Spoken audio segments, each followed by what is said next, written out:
i životvorjašćej Trojice, i životvorjašćej Trojice. Tri svjatoju pjesem pripjevajušće, tri svjatoju pjesem pripjevajušće.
Samo rekoh da proverim da li ste se umorili možda.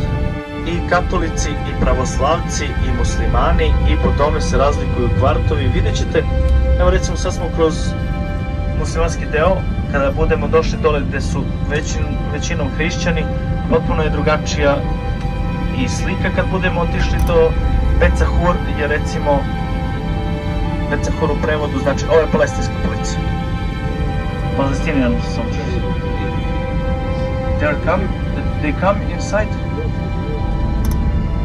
Oh, they let them inside. Aha, došli su tu da obezbeđuju. Oni imaju pravo da uđu.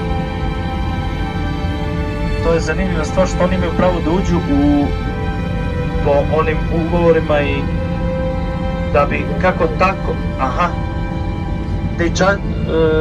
samo su ušli, pokazali svoju silu, snagu i izašli su napolje. Ali da znate, oni mogu da deluju u bilo kom trenutku i mogu da uđu na teritoriju Palestine. Zato sam vam i rekao da Palestincima je zabranjeno da prave mostove i tunele.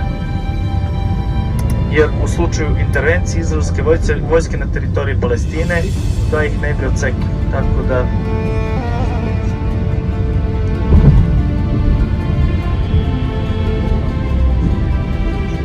Aha, da, yes, ako postoji problem da neko nešto provocira sa palestinske strane, oni smeju da uđu s druge strane zida na palestinsku stranu. I tu palestinska vojska, odnosno palestinska policija nema pravo intervencije, jer faktički Izraelci drže sve konce u rukama. A iz kog razloga?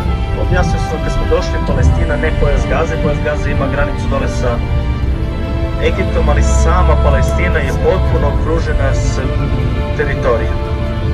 I šta se desi vrlo često da, recimo,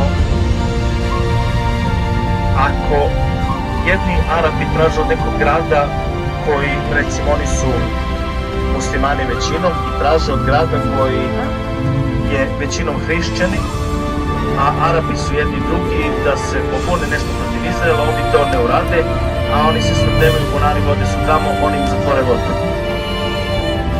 I to nekako tako deluje, tako su, ali ovdje je to najnormalnije. Meni to padne uvijek na pamet, kao kad su nas 90. godina potpuno navikli na to da imamo restrikcije struje i nestašicu nafte. Se sjećate toga? Prilike tako nešto deluje ovdje i recimo Palestinci znaju, zato i pustaju izraelsku vojsku da uđe, pustaju i to. Jer ako ih budu odsekli, oni ne mogu da imaju ni hranu, ni hleba, ni ništa, znači istrošit će zalihe i neće moći da nadoknade to i to je veliki problem.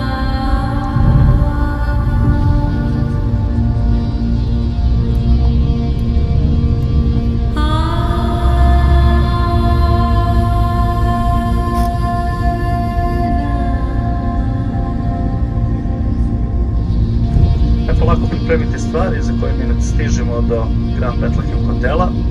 Da znate, imate veliki hol dole, imate i prodavnicu preko puta, primaju karticu, primaju dolare, šekele. Cene su jeftinije nego u Izraelu, to da znate ovde. Čak nemate problema ako kupite u prodavnici, donesete dole u hol, popijete sok, pivo, piće, bilo što to želite. Ne prave probleme, imate tu restoran ako hoćete mimo, u sklopu je hotel, ali je restoran za sve. Imate naravno restoran